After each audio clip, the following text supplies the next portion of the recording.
ನವರಾತ್ರಿಯ 9ನೇ ಮತ್ತು ಅಂತಿಮ ದಿನವನ್ನು ಸಿದ್ಧಿದಾತ್ರಿ ದೇವಿಗೆ ಸಮರ್ಪಿಸಲಾಗಿದೆ. ಸಿದ್ಧಿದಾತ್ರಿ ಎಂದರೆ ಸಿದ್ಧಿಗಳನ್ನು, ಅತೀಂದ್ರಿಯ ಶಕ್ತಿಗಳನ್ನು ನೀಡುವ ದೇವಿ. ಪುರಾಣಗಳ ಪ್ರಕಾರ ಈ ಅಂಬೆಯ ಕೃಪೆಯಿಂದ ಭಕ್ತರು ಅಷ್ಟಸಿದ್ಧಿ ಮತ್ತು ನವನಿಧಿಗಳನ್ನು ಪಡೆಯುತ್ತಾರೆ.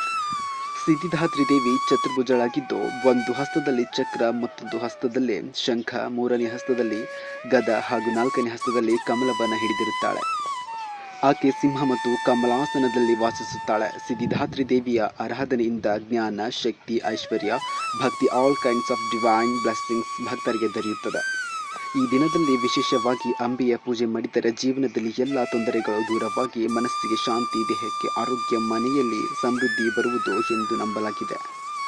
ಸಿದ್ಧಿದಾತ್ರಿ ದೇವಿಯ ಆರಾಧನೆಯಿಂದಲೇ ನವರಾತ್ರಿಯ ಪೂಜೆ ಸಂಪೂರ್ಣ ಫಲಪ್ರದಾಯವಾಗುತ್ತದೆ. ಆಕೆ ಭಕ್ತರ ಎಲ್ಲ ಬಯಕೆಗಳನ್ನು ಪೂರೈಸುವ ತಾಯಿಯಾಗಿದ್ದಾಳೆ. ಇದುವೇ ಸಿದ್ಧಿದಾತ್ರಿಯ ಕಥೆಯಾಗಿತ್ತು. ನವರಾತ್ರಿ 9ನೇ ದೇವಿಯ ಸಿದ್ಧಿದಾತ್ರಿಯದ್ದು.